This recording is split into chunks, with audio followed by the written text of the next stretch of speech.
Greetings of the day. Myself, C.A. Hemant Bhunia, Assistant Professor, Sri Samved Government College, Manphia, District Chittorgarh. Dear students, आज हम लोग अंशों के निर्गमन से रिलेटेड जर्नल एंट्रीज की बात करेंगे, फाइनेंशियल अकाउंटिंग की। और ये video BCom second year Mohanlal Sukhadia विश्वविद्यालय कॉर्पोरेट अकाउंटिंग के स्टूडेंट्स के लिए काम आएगा। आइए स्टार्ट करते हैं।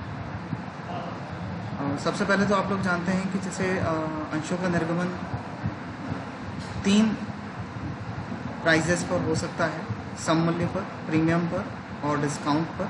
लेकिन कंपनीज एक्ट 2013 ने डिस्काउंट पर इशू करना प्रोहिबिटेड कर दिया था, मना कर दिया था। अतः अभी की कंडीशन में हम लोग सिर्फ शेयर्स को 2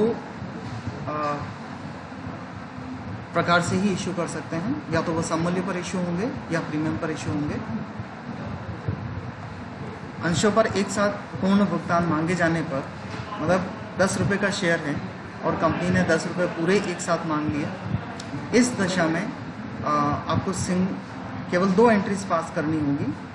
पहली एंट्री अमाउंट रिसीव करने की, जो कि होगी बैंक अकाउंट या to share application and allotment. यहाँ आप लोग ध्यान दो कि क्योंकि 10 रुपये आपने एक साथ मांगे हैं, तो आपको वर्ड्स जो हैं वो bank account DR debit to share application and allotment दोनों एक साथ लिखने हैं।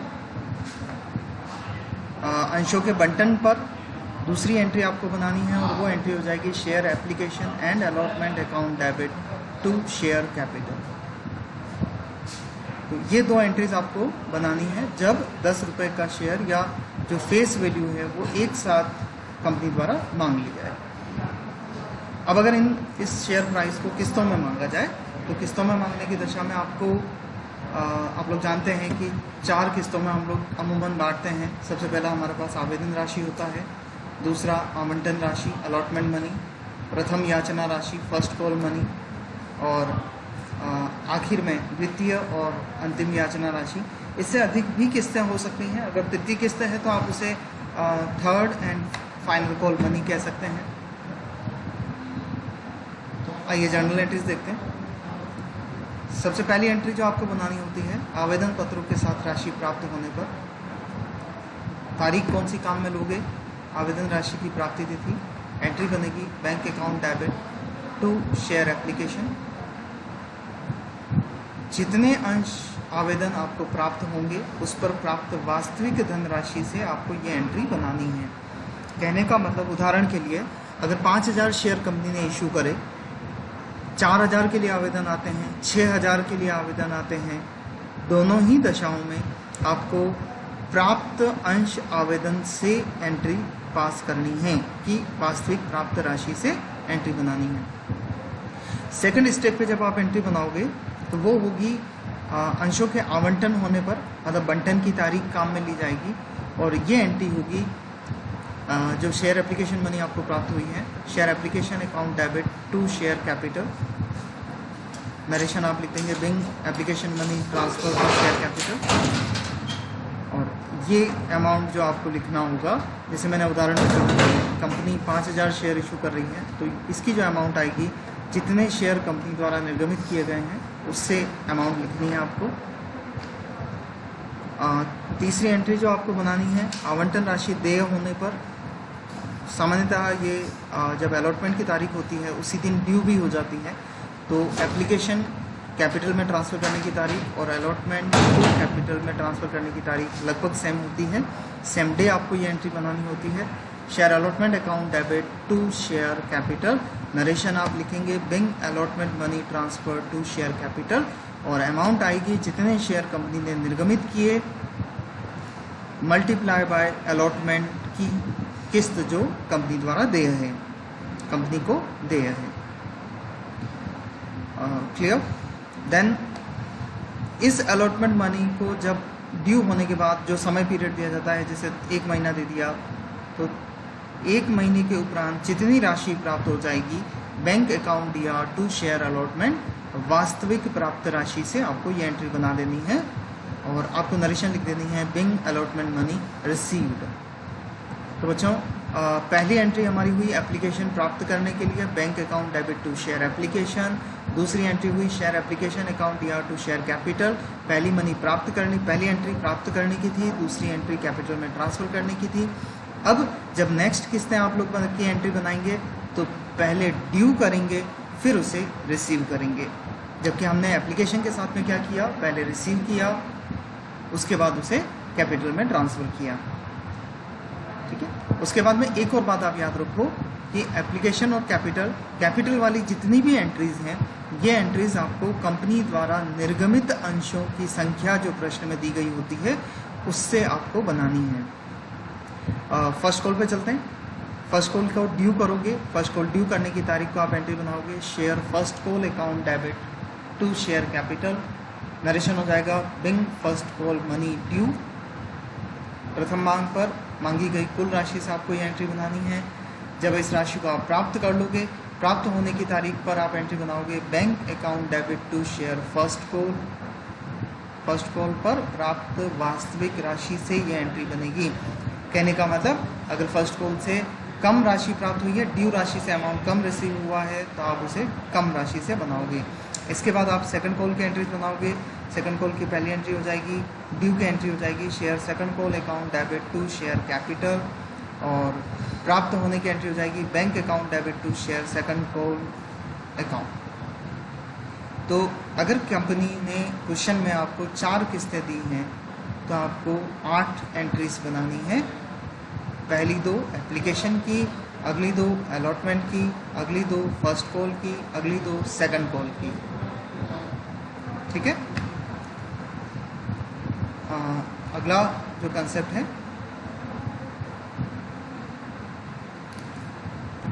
तो अब हम लोग इसका एग्जाम्पल देखते हैं। पी लिमिटेड 10 रुपये वाले 5000 अंशों का निर्गमन करती हैं, जो कि आवेदन पर 2 रुपये, अलॉटमेंट पे 3 रुपये, प्रथम मांग पर 3 रुपये, अंतिम मांग पर 2 रुपये दिए हैं। और आपको प्रश्न में कहा गया है जर्नल प्रविष्टियाँ दीजिए। P Limited issues 5,000 shares on ₹10 each to the public, which are payable on application 2 rupees, allotment 3 rupees, first call 3 rupees and final call 2 rupees. Give journal entry. Now यहाँ पे आप लोग एक छोटी सी वर्किंग पहले कर सकते हैं। नहीं भी करेंगे तो सिर्फ एक बार स्टार्टिंग लेवल पे आप कैलकुलेशन सीख लें और उसके बाद में आपको आवश्यकता नहीं पड़ेगी। जैसे हम लोग बात करते हैं एप्लीकेशन पर, तो एप्लीकेशन पे 5000 शेयर पे कंपनी 2 रुपये मांग रही है। एप्लीकेशन पे उसे 10,000 रुपये प्राप्त होंगे। अलॉटमेंट पे कंपनी 3 रुपये मांग रही है, तो उसे 3 रुपये के हिसाब से 5000 शेयर पे 15,000 रुपये प्राप्त होंगे। फर्स्ट कॉल पे 3 रुपये के हिसाब से 15,000 रुपये प्राप्त होंगे। अंतिम मांग पर 2 रुपये के हिसाब से उसे 10,000 रुपये प्राप्त होंगे। तो जर्नल एंट्रीज जो हमने इस वीडियो की स्टार्टिंग में देखी थी उसको एक बार रिवाइज कर लेते हैं।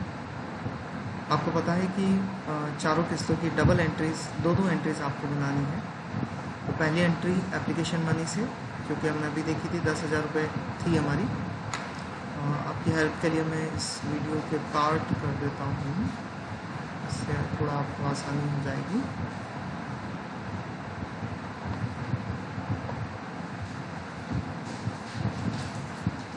चलिए अब देखते हैं। तो जैसा कि हम जानते हैं कि एप्लीकेशन की आपको 2 एंट्री बनानी है। Bank account debit to share application money 10,000 रुपये रिसीव हुई, 10,000 से बन जाएगी। नरेशन आप लिखेंगे being application money received. College level पे नरेशन वैसे आवश्यक नहीं होता, पर फिर भी लिखना एक अच्छी आदत है, आपको लिखना जरूर चाहिए। Second entry share application account debit to share capital 10,000 रुपये से। एप्लीकेशन की दोनों एंट्रीज होने के बाद आप अलॉटमेंट की दोनों एंट्रीज ले लीजिए। पहले ड्यू करिए, फिर रिसीव करिए। अलॉटमेंट आप ड्यू करोगे, share allotment account debit to share capital 15,000 रुपये, और दूसरी एंट्री हो जाएगी bank account debit to share capital allotment 15,000 रुपये। तो पहले आप ड्यू करेंगे और दूसरी रिसीव करेंगे। इसके बाद फर्स्ट कॉल की 2 एंट्रीज बना दीजिए। शेयर फर्स्ट कॉल अकाउंट या टू शेयर कैपिटल 15,000 रुपये, ये हो गई ड्यू की entry. Bank account debit to share first call, आप इसे रिसीव कर लीजिए, ये हो गई रिसीव करने की एंट्री। और सिमिलर वे में आप सेकंड कॉल की 2 एंट्रीज बना लीजिए। Share second call account debit to share capital 10,000 रुपये, bank account debit to share second call 10,000 रुपये। तो इस तरह से आपका प्रश्न की 8वां एंट्रीज आपकी कंप्लीट हो जाएगी। 4 किस्तें हैं, 8 एंट्रीज आपको बनानी है। अब हम लोग देखते हैं प्रतिभूतियों का, शेयर्स का प्रीमियम पर निर्गमन। तो आप इस बात को याद रखें कि जब कंपनी अपने फेस वैल्यू, अपने अंशों के अंकित मूल्य से अधिक मूल्य पर अंशों का निर्गमन करती है तो उसे अंशों का प्रीमियम पर निर्गमन कहते हैं। निर्गमन मूल्य में से अंकित मूल्य को घटा देने के पश्चात, मतलब अंतर जो है शेयर इशू प्राइस और फेस वैल्यू का, उस राशि को हम प्रीमियम की राशि बोलते हैं, सिक्योरिटीज प्रीमियम कहते हैं। कंपनी अपने अंशों का प्रीमियम पर निर्गमन करती है तो यह उसकी सुदृढ़ आर्थिक स्थिति और ख्याति का द्योतक होती है। कंपनी द्वारा प्रीमियम की राशि जिस मांग पर मांगी जाती है उस किस्त के खाते में किस्त की देय कुल राशि प्रीमियम सहित डेबिट की जाती है और प्रीमियम की राशि प्रतिभूतियों के प्रीमियम खाते सिक्योरिटीज प्रीमियम अकाउंट में को वह पूंजी की राशि से अंश पूंजी खाता को जमा किया जाता है। एंट्री वाइज अगर हम कहें तो जो हमारी अलॉटमेंट की ड्यू वाली एंट्री है, share allotment account debit to share capital to securities premium, इसमें आपको इस एंट्री को पास करना है। और सिक्योरिटीज प्रीमियम अकाउंट जो है वो बैलेंस शीट के अंदर रिजर्व एंड सरप्लस हेडिंग में नोट हो जाएगा। इसके बाद ये 3-4 पॉइंट्स इंपॉर्टेंट हैं आप लोगों के लिए, शॉर्ट नोट्स में या 2 नंबर में कई बार पूछे जाते हैं कि अंश प्रीमियम खाते की जो राशि होती है आप उसे उपयोग में कहाँ ले सकते हैं। तो ये 4 बिंदु आप अच्छे से याद कर लें। सदस्यों को पूर्ण प्रदत्त बोनस अंश निर्गमित करने में, प्रारंभिक व्यय को अपलिखित करने में, निर्गमन संबंधी व्ययों, अपी कूपन कमीशन तथा प्रतिभूति निर्गमन संबंधी बट्टे को अपलिखित करने में, शोधनीय अधिमान अंशों और ऋण पत्रों के शोधन पर देय प्रीमियम के लिए प्रावधान करने में, इन 4 चीज़ों के लिए अंश प्रीमियम खाते का उपयोग किया जा सकता है। अब हम इसका एक उदाहरण कुछ इस तरीके से है कि आर लिमिटेड ने 10 रुपये वाले 5,000 अंशों का निर्गमन किया, जो कि आवेदन पर 2 रुपये, आवंटन पर 4 रुपये, प्रथम मांग पर 3 रुपये और अंतिम मांग पर 2 रुपये देय है। जर्नल प्रविष्टियाँ दीजिए। तो यहाँ आप एक बार इस चारों किस्तों के अमाउंट को जोड़ के देखें। 2 रुपये एप्लीकेशन पे, 4 रुपये अलॉटमेंट पे, 3 रुपये फर्स्ट कॉल, 2 रुपये सेकंड कॉल, 2, 4, 6, 3, 9 और 2, 11 रुपये हो रहे हैं। हमारी फेस वैल्यू प्रश्न में 10 रुपये दी गई है, जबकि जो किस्तों की टोटल अमाउंट है वो 11 रुपये है। इसका अर्थ यह निकला कि जो शेयर है वो प्रीमियम पर जारी किया गया है। जर्नल प्रविष्टियाँ दीजिए। इंग्लिश वर्जन में भी एक बार इसकी रीडिंग कर लेते हैं। R limited issues 5,000 shares of ₹10 each to the public which are payable on application 2 rupees, on allotment 4 rupees, first call 3 rupees, final call 2 rupees, give journal entries। हमने वर्किंग कर ली है, इसकी टोटल हुई 11 रुपये, मीन्स इश्यू एट प्रीमियम। चारों किस्तें देख लेते हैं। एप्लीकेशन मनी 2 रुपये थी, 5,000 शेयर पे 10,000 रुपये। अलॉटमेंट पे थोड़ा सा वर्किंग आपको ज़्यादा करना पड़ेगा, क्योंकि 5,000 शेयर पे 4 रुपये हमने मांगे थे, 20,000 रुपये, लेकिन इसके अंदर 1 रुपये प्रीमियम का है। 5,000 शेयर 1 रुपये प्रीमियम के हिसाब से 5,000 रुपये सिक्योरिटीज़ प्रीमियम अकाउंट में डालने हैं 20,000 में से। फर्स्ट कॉल 3 रुपये के हिसाब से 15,000 रुपये और सेकंड कॉल 2 रुपये प्रति शेयर के हिसाब से 5,000 × 2 10,000 रुपये। तो आइए अब इसकी एंट्रीज देखते हैं।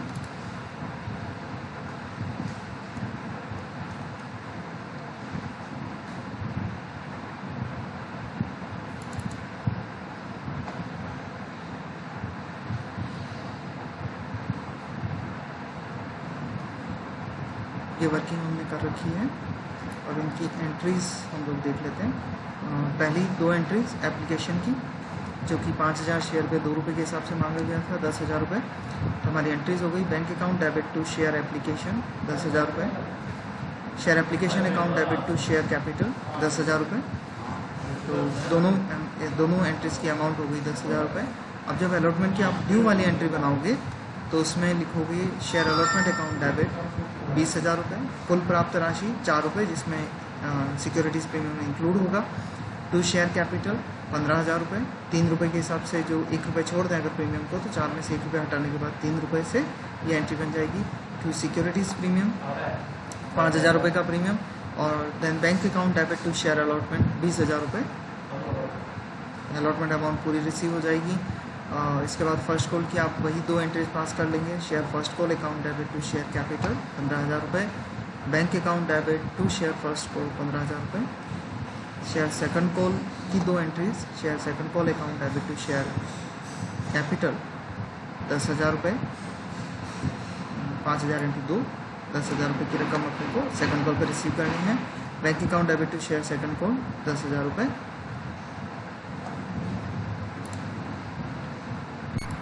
तो अब तक हम लोगों ने सम मूल्य पर निर्गमन और प्रीमियम पर निर्गमन दोनों देख लिए हैं। अब हम लोग अगली स्टेप बकाया मांग कॉल्स एंड एरियर पर डिस्कस करते हैं। कभी कभी ऐसा होता है कि कोई अंशधारी अपनी अलॉटमेंट और फर्स्ट कॉल राशि नहीं चुका पाता, तो इस दशा में ये जो उसने राशि नहीं चुकाई है उसे हम बकाया मांग राशि या आदत मांग कहते हैं। कंपनी अपने अंतर नियमों में निर्धारित दर से इस बकाया मांग राशि पर ब्याज वसूल कर सकती है, परंतु अगर प्रावधान नहीं कर रखा है तो 10% वार्षिक की दर से ब्याज वसूल किया जा सकता है कंपनी अधिनियम 2013 के अनुसार।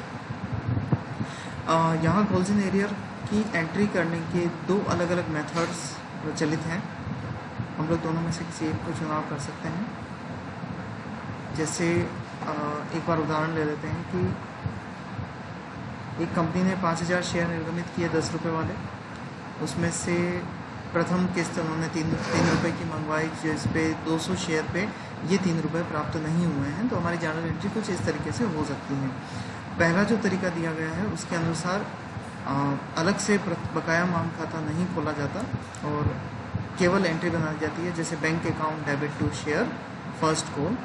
और इसमें कैलकुलेशन कैसे की गई, 5,000 इंटू 3 15,000 रुपये प्राप्त होने चाहिए थे, जिसमें से 200 शेयर पे 3 रुपये 600 रुपये प्राप्त नहीं हुए। तो 15,000 रुपये में से 600 रुपये माइनस कर दिए गए। जो बची हुई राशि है उससे एंट्री बना दी गई। और दूसरा तरीका जो उपलब्ध है हमारे पास में वो है कुछ authors calls and arrear account को खुलवाते हैं, तो हमारी एंट्री फिर इस तरीके से हो जाएगी। कुछ ऐसा लिखेंगे, बैंक अकाउंट डेबिट 14,400 रुपये, कॉल्स एंड एरियर को आप डेबिट कर देंगे 600 रुपये से, और शेयर फर्स्ट कॉल पूरी अमाउंट से क्रेडिट हो जाएगा 15,000 रुपये से। इसका हम एक उदाहरण देखते हैं। वाई लिमिटेड ने 1 अगस्त 2011 को 100 रुपये वाले 1,000 समता अंशों के निर्गमन हेतु प्रविवरण जारी किया। आवेदन पर 35 रुपये, बंटन पर 40 रुपये और शेष प्रथम एवं अंतिम मांग पर दिए थे। आवेदन की अंतिम तिथि 16 अगस्त 2011 थी। बंटन 31 अगस्त 2011 को भुगतान किया योग्य था। प्रथम एवं अंतिम याचना 1 सितंबर 2011 को की गई, जो कि 15 सितंबर 2011 तक देय थी। समस्त राशियां समय पर प्राप्त हो गई, किंतु राम ने 50 अंशों पर आवंटन तथा प्रथम मांग नहीं चुकाई। वाई लिमिटेड की पुस्तकों में जर्नल प्रविष्टियां कीजिए। इसी प्रश्न को हम लोग इंग्लिश वर्जन में देख लेते हैं। ऑन 1 अगस्त 2011 Y limited issues prospectus offering for subscription 1,000 equity share of ₹100 each, ₹35 to be paid on application, ₹40 on allotment, and balance on first and final call. The subscription list closes on 16th August 2011. Allotment money was payable by 31st August 2011. First and final call was made on 1st September 2011, but payable on 15th September. All the money received in time, but Ram did not pay the amount of allotment and first call on 50 shares. Generalize the above transaction in the books of Y Limited, assuming that all the shares have been subscribed and all the money received have been received. तो इसकी entry आप कुछ इस तरीके से pass out करोगे। सबसे पहले चेक कर लो कितने शेयर इशू हो रही हैं। 1,000 शेयर इशू हुए हैं। एप्लीकेशन पर 35 रुपये मांगे गए हैं। 1,000 शेयर 35 रुपये, 35,000 रुपये से आपकी एप्लीकेशन की दोनों एंट्री बन जाएगी, जो होगी bank account debit to equity share application 35,000 रुपये, equity share application account debit to equity share capital 35,000 रुपये। अब चलते हैं अलॉटमेंट पे। 1,000 इंटू 40,000 रुपये की अलॉटमेंट राशि हुई। अलॉटमेंट आप ड्यू करेंगे 40,000 रुपये से equity share allotment account debit to equity share capital 40,000 रुपये, लेकिन 50 शेयर पर 40 रुपये अर्थात 2,000 रुपये प्राप्त नहीं हुए हैं। 50 शेयर इंटू 40 रुपये, 2,000 रुपये प्राप्त नहीं हुए। 40,000 में से 2,000 रुपये प्राप्त नहीं हुए, 38,000 रुपये प्राप्त हो गए। आपको एंट्री बनानी है bank account debit to equity share allotment 38,000 रुपये। एरियर माइनस कर दिया। आप अगर यहाँ चाहें तो कॉल्स इन एरियर को डेबिट कर सकते हैं 2,000 से। उस दशा में इक्विटी शेयर अलॉटमेंट 40,000 से क्रेडिट होगा। अब चलते हैं फर्स्ट कॉल पर। फर्स्ट कॉल था 1,000 शेयर पे 25 रुपये का। देखिए 100 रुपये में से 35 और 40 रुपये यहाँ लेस हो गए, 25 रुपये फर्स्ट कॉल पे बचे। तो 1,000 into 25 equity share first call account दिया टू इक्विटी शेयर कैपिटल 25,000। अब हमें चेक करना है फर्स्ट कॉल पे कितना राशि प्राप्त नहीं हुई। 50 शेयर पे 25 रुपये के हिसाब से 50 इंटू 25 करिए, 1250 आएगा। 25,000 में से उस 1250 को माइनस कर दीजिए, आपकी एंट्री हो जाएगी bank account debit to equity share first call 23,750 रुपये। तो मेरे ख्याल से आपको कॉल्स इन एरियर का क्वेश्चन बहुत अच्छे से समझ आ गया होगा। तो इस वीडियो में हम लोगों ने particularly issue of share at par, some multiple निर्गमन, issue of shares at premium और कॉल्स इन एरियर पर डिस्कस किया। 3 उदाहरण देखे। आप अपनी पाठ्य पुस्तक से 1-2 उदाहरण और भी कर सकते हैं। पार्ट 1 वीडियो में प्रैक्टिकल क्वेश्चन के लिए आज की क्लास के लिए इतना ही। Thank you.